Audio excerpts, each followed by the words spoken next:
around, friends, new and old, and welcome to the Roast and Toast podcast. We are your hosts, Jennie and Philip. Well, Billy, it's another week for us here in good old disastrously hot Arizona. How are things? What's new? It's going well. That was dangerously close to Canadian there on the intro, Jennie, but it was very really? good. Well, I think I'm Yeah. still feeling the effects of last week's episodes talking about South Park and thinking of Canada. Yeah, oh, Canada. No, it is good. It is incredibly hot. I hate how the switch always happens every year, where I think we get a week, sometimes we're blessed with two, of, oh, you know what? I think this week might be a sweater week, and then just dangerously hot. Yep. Just incredibly hot. That is burn yourself on just leaning on a side of a wall, just because it's so hot. It's incredible how fast that change happens, and I hate it every year. Every year I'm I just hate it. thinking of David right now enjoying himself just in the nicer weather over where he's at and not having to deal with a desert landscape and warm Very temperatures. jealous. Very jealous. So what happened for you this week, Jennie? I'm slowly making my way through seeing movies that I somehow just haven't seen in my existence. And I watched Charlie's Angels all the way through for the first time. Oh, This okay. is Cameron Diaz, Drew Barrymore, Yes. and Lucy Liu, I believe is Lucy the Liu, last yes. actress. Yes. That movie is so 2000s. It's Isn't fun. it? Isn't it's fun? But Yes. yes, it is certainly, like, you can see a lot of the, like, what the most 2000 film I think I've ever seen that I'm like most aware of is Spider-Man, where you just get a lot of that campiness and you get a lot of those like freeze frames and like and all this stuff. Charlie's Angels has a lot of that too. So you're Yes. absolutely right. And by the way, I loved it. I think it was a very good film. And also knowing too, like, where those actors' lives have gone since that movie. It's always so fun to think about. You get to look up what they're doing or what happened on set, and it kind of made its way into the creation of that. Would you consider the 2019 movie a remake or like a redo? What would we call that? Something? Garbage. I don't know. I don't know. Anyway. I was a fan of the originals and the latest one. It was sad that it was that poor of quality, at least in the writing department. Yes. And it wasn't even that fun. So hard to quantify. But you're right. It is fun to see things now with a bit of perspective and history, and things that we can now say that were around during our time. It's much different for us to do that with something that's like, oh, I don't know, The Great Escape, or, you know, the original Willy Wonka, where you're like, oh, look at where they all went, because we've always grown up knowing that those were older movies, but having to do that with something that came out in our lifetime is always fascinating. So I can understand where you're saying that. For me this week, it's been certainly focused. We are on a bit of an adventure over here in the Amorine household. We are helping my grandmother move out of her house. Oh, And okay. I'll put it as gently as possible. She is a bit of a hoarder. And I always knew that growing up. But the thing about hoarding is you never realize the absolute layers. It's like the Yes. earth in all the crusts. You know, there's like that original crust bussy, and then you go to the next crust, and then there's like 17 more layers of. There's like every time you're like, okay, so this is the end of it. You open up a drawer, and then there's like two drawers in there, and Yeah. one is for bills and one is for letters, and it's incredible. It's again, not to put my grandmother on blast, but No. we have. If you wanted to know and have intimate knowledge of how much changing a car battery in 1967 cost, my grandmother had that available for you. Now, if she knew where that was, she Wow. couldn't. But at $4.67, she had for a car that was now 4 cars old. Like, she did not have possession of this car. Why did she keep that? There's no need for that. Interesting. And all that. And an electric bill, like the first ever electric bill she had would be something. Wow. But every electric bill since then. My goodness, googly moogly. That was, oh God, it's incredible and touching when it's touching, but then it's frustrating when you meet your 7th Hungry Howie coupon that was from 2006. It's incredible. It's an incredible experience. I do hope that the process for your grandmother is smooth. I understand how tough that can be. I've Yes, heard yes. hoarders are really, really attached to their items. So I hope the process is smooth for her and everything goes well with that. I am itching for this game this week. I think you're going to really enjoy it. But before we get to it, we have to introduce our second player who is waiting in the wings. Let's get to it.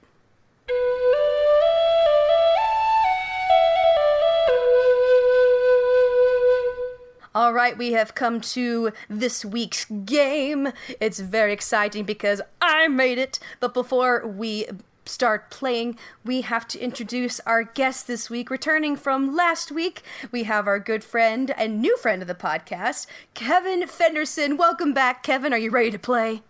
I'm ready to play. Let's do this. We would like to ask you some questions before we start playing, Kevin. Sure. So the audience can get to know you a little bit further. Kevin, my question for you is, what is the best concert you've ever been to? Listen, It's a I've tough been to a one. lot of concerts. This is truly, like, I've seen a lot of the big hitters in the A world of music. So I was like gonna say, you're gonna have to explain who the big hitters are, because big hitters for some would be like Aerosmith, Rolling Stones, but for you, the big hitters would be so I've Adam I've seen Lambert? Beyonce. I've seen Lady Beyonce. Gaga. I've seen Cher. That's the big three. Well, Christina. I've also seen Christina. I've seen Britney. Elton John. Have you seen Elton John? I did not get to see Elton John, which I will forever regret that. So I'm trying to rectify that in some way by seeing Cyndi Lauper when she comes, because it's like her Yes! farewell tour. That is so good. I But, will pay my remembrance of Elton John in the form of Cyndi Lauper. That's Yes. hilarious. I love Yeah. I might have to go with Cher, actually. I think that might be the best concert that I've ever been to. She did this whole section where she sang with like a projection of Sonny Bono. And it was Oh, what? oh, The he's been budget. dead for a decade plus. Like, that's sweet. Yeah, I mean, she's Cher. She can do whatever she wants, but Yes. it was. I think that might be it for me, was as the best concert I've ever seen. Good choice. Very Good nice. choice. It's a new genre. It's called gay pop. Right. Okay, JoJo Siwa. Karma is it? Okay, anyway, we could go on that. I could talk about that whole situation for like 30 minutes, but we don't have the time for that. Philly, what is your Happy question for opinions, we don't Kevin? have the time. Kevin, what was the first movie you saw ever in your life? Or if you don't happen to know that, what was the first movie you remember watching in theater? So the first movie I remember watching in theaters, I am super going to age myself here. Land Before Time. Iconic. Yeah. Before Time, and Iconic. I distinctly remember having the little movie theater box of Starbursts. Oh, yeah. Oh. I was very specific. Yes. Very specific. I don't know why I've like clung to that memory, but yes, that is the first movie I saw in theaters. First movie I saw, like, in general, I want to say was like one of the old school Disney movies, so like maybe Robin Hood or Right. That makes sense. something along those lines. But yeah, first movie I saw in theaters was The Land Before Time, the very first one, and the 30 subsequent sequels we've gotten since then. Watching movies in my house and my family is very important. It's a big thing. So I happen to know that the first movie I was taken to is a movie that I doubt either one of you would know. It's called The Pelican Brief. It's with Pelican Brief. Julia Roberts. Julia Roberts. Yeah, Julia. Oh, I'm sorry. I upset Kevin. He's like, oh hell no, I know that film. I've seen Listen. it 3 times. I know all the nominations. I'm a movie, like, that's my thing, is movies. Well, there you go. Yes, no, it was Julia Roberts, Denzel Washington, and that's the first movie I've seen. I still have yet to actually like watch it with a cognitive ability to comprehend what's going on. I was like, I was just in I don't know, I was probably napping during it. But I remember like my sister Beth was on with us now 3 weeks ago, or I guess 2 weeks ago, and her first movie is Guess Who, which is the Bernie Mac reimagining of an Ashton Kutcher of a classic film. So it's a big deal. It's a big deal in a cinematic family of like what it introduces you to the thing, even if you don't remember it. So anyways, very good, Kevin. Very good. Very iconic film. At least it wasn't like RV by like, Robert Williams or something. Okay, listen, I will defend that movie. Oh my God. That is actually, 'Cause I like that movie too. That movie had an incredible performance by not only Robin Williams, but Kristen Kristen Chenoweth. Chenoweth, yes. Come on. Come on. Iconique. Iconic. I love Speaking her. of iconic, Jennie, tell us about this game. Okay, so this game actually requires a little bit of background information before we dive into it. Have you guys heard about the recent lawsuit that's been put against Ticketmaster? Taylor's Law, yes? Or the Law, Taylor's version? Is that what we're calling it? Oh my god, I mean, I'm sure that's what inspired it in the first place, is Taylor Swift's concert. But a couple of weeks ago, I was just scrolling through the news, as you do, and I saw and I heard that Ticketmaster recently had a lawsuit filed against them. They're coming for their gig. They are going to strike them down for having the audacity for putting all of these ridiculous fees on concerts that they've been throwing at us. Yes. They're finally there's a lawyer, or I have to remember what the official case name is going to be, but the Department of Justice is from in 30 states, districts of attorney generals are all coming together to do a federal lawsuit against them. Fingers crossed that they get justice handed and that they bring down all those ridiculous fees, because I love music. I know you gentlemen also love music. If we can get those fees brought down, that would allow so many more opportunities for artists to be seen, to have the ability to fill as many seats as possible, and for all of us to keep supporting live music. I just really hope that goes in our favor. Or bare minimum, at least let us know. I mean, I think anytime when both of you go to a concert or whatever, I don't know about you guys, but whenever I buy a ticket, I'm expecting at least double the whatever advertised price is. Yeah. And it's like, okay, I can afford a $100 ticket. I can't afford a $250 ticket for bleacher, with obstructed view that I'm going whichever way to watch this, Beyonce and Cher talk to Sunny. I'm missing all of Sunny. Okay, so based on that news story, that background, this is a version of Higher or Lower Ticketmaster edition. So I did a lot of research to make this game happen, but I was like, we're gonna do this! Each question, we're going first to 4. Each question has 2 artists that are currently touring to one similar location in USA. This is all based on US dollars. And I also selected corresponding sections for these 2 artists in this location. So it's going to be section 2 artists for a balcony seat, 2 artists for a front row seat, etc. And I will mention the cost of the first artist's ticket in that section, and it's up to you guys to guess if the second artist's section is costing higher or lower than the first artist. Does that make sense? Any questions? No, but I think I got it. I'm Excellent. ready. All right, let's go ahead and begin. Ticketmaster edition. Go, go, go, go, go, go. First question. A main concourse ticket for Megan Thee Stallion at Footprint Center in Arizona costs $174 per person. How much does a main concourse ticket for Childish Gambino cost? Would it be higher or lower than Megan Thee Stallion? Guests first. Why don't you go first, Kevin? Okay, this is interesting. I'm gonna put some thought into this because Megan Thee Stallion is a hot ticket right now. Mm-hmm. Very big, especially with her, I guess, beef with Nicki Minaj or whatever.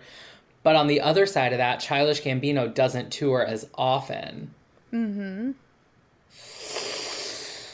You know what? I think Megan's is going to be higher. So I'm going to go Childish Gambino's lower. Okay. Phil, what say you?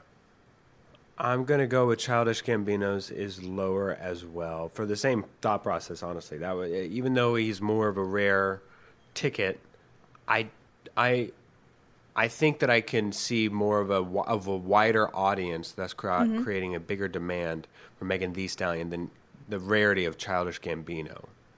Okay, well, you both are correct.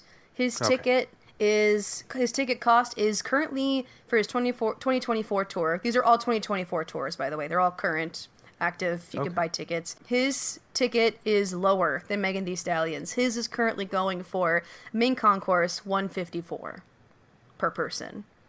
Okay. All right, next question. You both are on the board, 1 and 1. Question 2.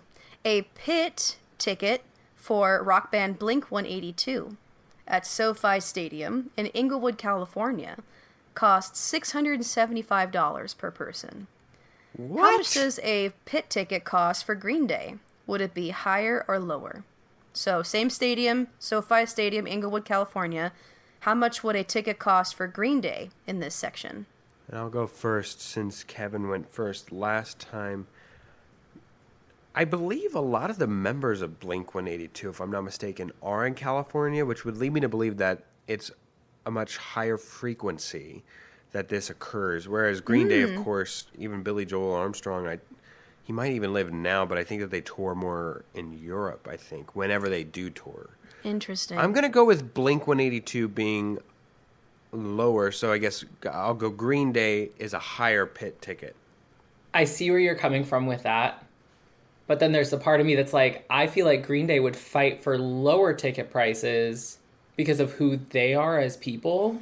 I'm gonna stick to my guns. I think Green Day is my 21 guns, if you will. I think Green Day is going to be lower. You say Green Day is going to be lower?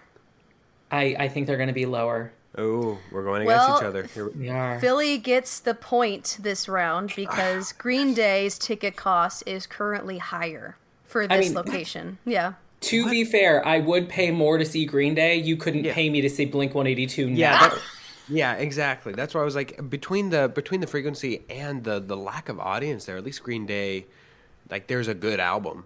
Blink-182, I think I've got songs, like 3 maybe, that I'm even like, I know of the song. I did try my best to pick the same location in general for these pit floor tickets, because everyone seems to have a different variation of what it is, but close to different seating and different seating setup on the floor in the pit. But currently, a pit ticket for Green Day in general, is about $975 per person. That's incredible. Jeez Louise, man. God. And then you have to double that because of the Ticketmaster fees. Because of the ticket prices. Oh my God. Yep. I guess it's at least for 2 tickets, but even then that's disgusting. Yeesh. Next one, For Jennie. Green Day, I will definitely be sticking with balcony. All right, so we are 1-2. Philip, you are currently in the lead. Question 3. A balcony seat for Lady Gaga's Las Vegas residency show at the Dolby Theater cost $275 per person. How much does a balcony seat cost for Bruno Mars's Las Vegas residency at the Dolby? Would it be higher or lower? I'll go first since I'm in the lead. Very good comparison. I honestly don't know. I think because Bruno has done like less tours. But God, Gaga takes a lot of movie breaks. Oh, this is tough. This is so tough. Well, I love the thought processing. I would like to say that let's go ahead and just go with your guts on these. Okay. Just say higher or lower. If you have an explanation, go for it. But Fantastic. yes, let's just be spontaneous. That's a new word for today. That's a I new am word Mary for Poppins. today. Go ahead. I Phil. like it. My first thought was Bruno is going to be higher, but I don't feel comfortable in it. Let's go Bruno higher. Okay, Kevin, what say you? I think Bruno's lower. You think Bruno's lower?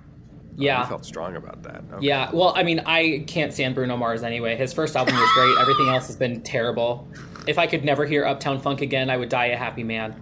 Well, Yeah, I Bruno think Mars. Gaga's. Bruno Mars's ticket is for a balcony is currently going to $365 per person, so he is higher than Lady Gaga. How? Oh, gosh. Well, My I would mom like to provide a loves Bruno little. Mars. I want to spill mothers love Bruno Mars. They will go Bruno. tour far and wide for Bruno. Well, Gaga has the gays. Bruno has the mom. I do want to add a little background to Bruno Mars too. He's apparently paying off gambling debts, so it doesn't surprise me that he is charging out the wazoo for his tickets, because the man has some debts to pay in Las Vegas. So he is stuck there in his little purgatory. well, if I may quote Sarah Michelle Gellar in Scream 2, there's no accounting for taste. You can always quote Sarah Michelle Gellar. In this house, you can always quote Sarah Michelle Gellar. Blah, can't talk. 1-3, Philly, you are in the lead. Kevin, you are still holding at 1. Let's see if you can catch up to Philip with this next one. A first row ticket for the dual pop artist tour, Charlie XCX and Troye Sivan, for Madison Square Garden in New York, Costs about $1,232 per person. Good God. I know, Okay. it hurts to even say it out loud. Nonsense.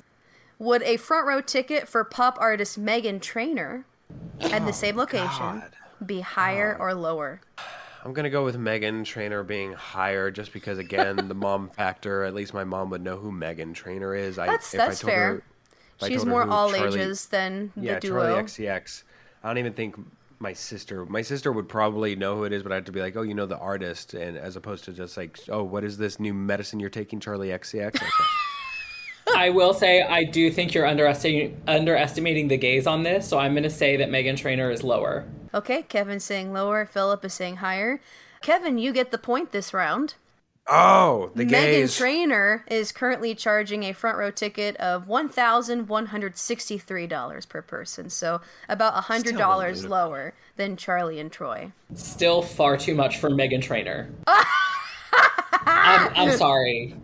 I'm I sorry. think Meghan Trainor has had like one thing beyond that base. She's just been trouble. She's had a couple good ones, couple good like solid radio hits. Nothing personally that I am obsessed with, but It's all just TikTok. she's holding her own. Yeah, she's making a lot of TikTok content, and that's how she's keeping the numbers up. So I do like that, and also her son is adorable. I will always subscribe. She does do a lot of to mom Riley. content. Yes.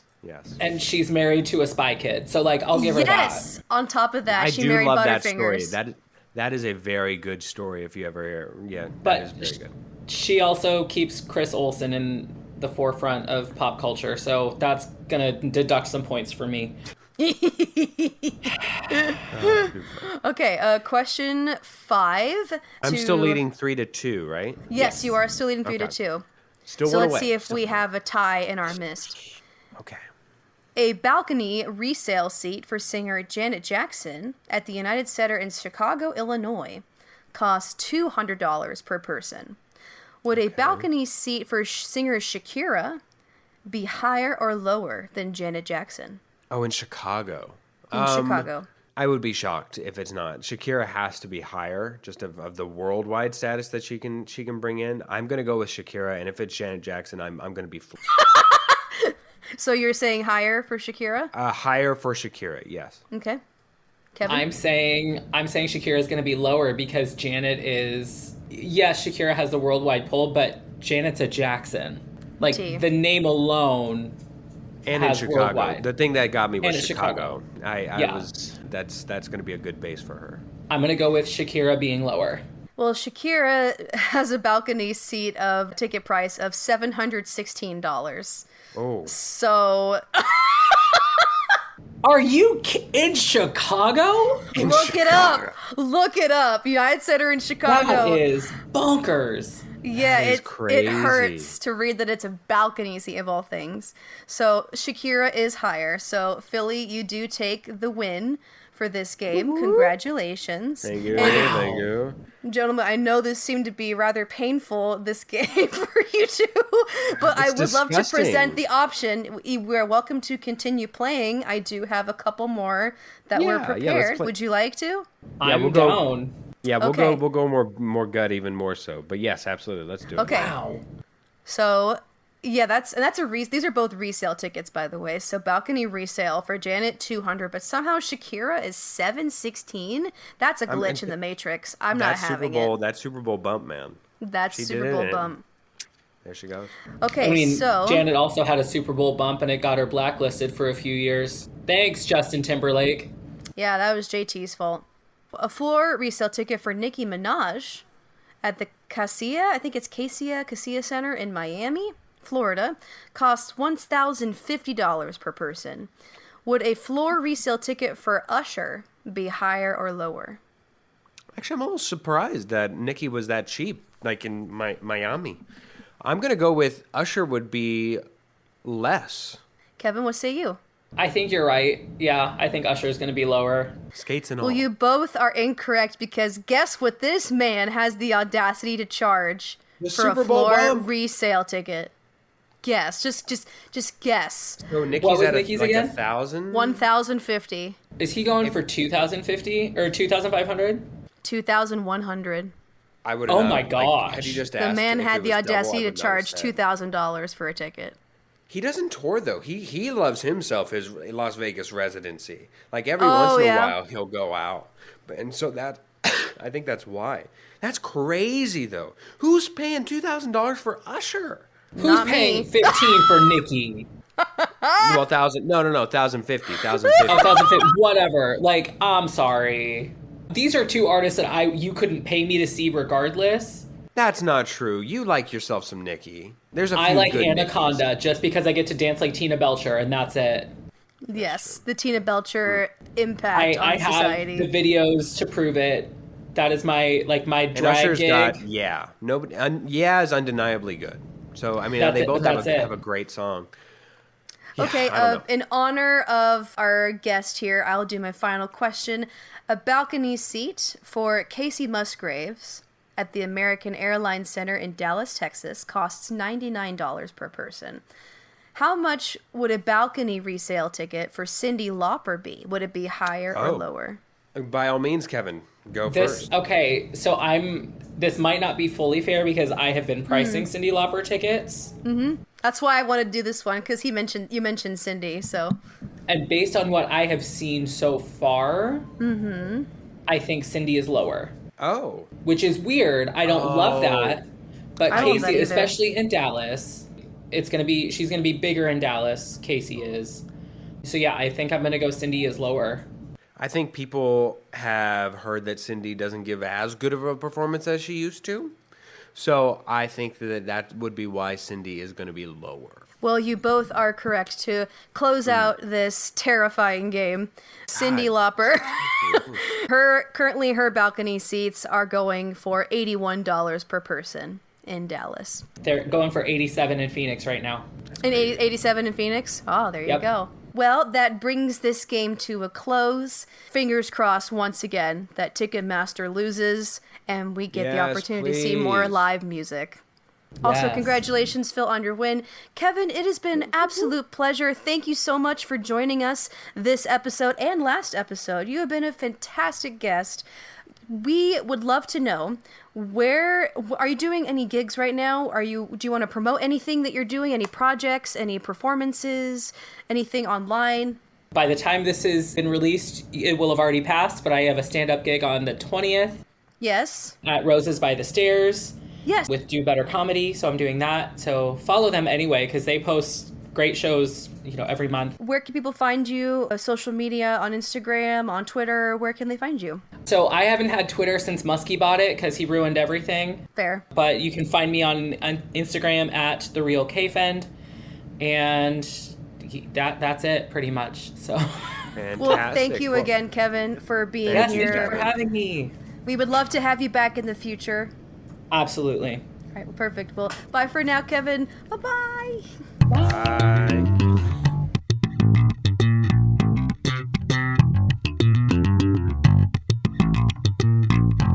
Ooh, that slaps. Here is one of my favorite segments that we do, That Slaps, where we each provide something that just tickled our fancies this week, whether that be music or TV or movies. My That Slaps this week is a movie. I discovered this random horror flick. It popped up on my feed when I was surfing the YouTube horror channels. It is called Mind, Body, Spirit. As far as I know, it is the first existing yoga horror movie, or a horror movie where yoga is the centering topic. People are calling this movie the found footage version of Hereditary, and I will let you be the judge of that, listeners, if you choose to watch it. I think it's very entertaining. You can find it on Amazon Prime, or if you would like to rent it through YouTube, you can do that as well. I liked the direction that this movie took as I was experiencing it for the first time. There was a lot of little secret pop-ups, secret things hidden in the background. I love the way the plot progressed, and I love the way that they made this movie like a found footage horror movie, but in the way that you would find this movie online. So it was formatted like a YouTube video with ads popping up for different things, and I thought it was very effective for some of the reveals that came through this movie. So if you have any interest in seeing this, mind, body, spirit, I will say it slaps. I saw a few clips of this show called Couples Therapy on TikTok, and I kept on enjoying it so much. Don't read into what my algorithm is telling everybody. Don't read into it. But I kept seeing clips, and I was like, I want to actually, like, why am I ruining this for myself? I should go. So I finally bit the bullet, got Paramount Plus, and started watching this show with my girlfriend. Incredible show. Cannot tell and cannot promote this show enough. It's incredible to watch people actually work through and have real discussions. It's like the best portion of reality TV, where you're just actually getting all the thing with no fluff. There's like minimal amounts of fluff. It's incredible. Go watch it, called Couples Therapy on Showtime. That show freaking slaps. As the wolf howls, so it puts a close to this episode. However, we do have some people to thank before we get out of here. Thank you to Cass and Crossland and Jake Corlang for the music you hear on the show, with a also special shout out to Ryan Ardell and Josh Huntz for a lot of the audio bits you hear throughout the entirety of the show. Thank you so much, guys. Thank you to Rudy Chalk for all of your graphic work that you get to see in all of our social media. Special shout out and thank you to our guest this week, Kevin Fenderson. It was an absolute blast having you on, Kevin. Please join us again soon. And thank you to you, the listener, listening in right now. Yes, you listening right now. Go ahead and look at all of our socials across the entire social media spectrum. Kevin's not on Twitter, but we are very minimal. But we are very, very minimal, if we're all being honest here. Mostly you can find us on Instagram at Roast and Toast Pod. You can find us at all of our social medias at Roast and Toast Pod, including YouTube, where you can find all of our old episodes. But of course, you can find all of our old episodes wherever you enjoy all your favorite podcasts. Whether that be on Spotify, Apple Podcasts, Google Podcasts, everywhere pretty much except for Pandora. You know why? Because screw you, Pandora. Oh, dude, I'm so excited for the Grizzly Bear tour. Oh, it's gonna be so sick. Are you going? Yeah, I want to go. But you know what's so funny is it's like the cheapest ticket in town, but all you need is a jar of honey.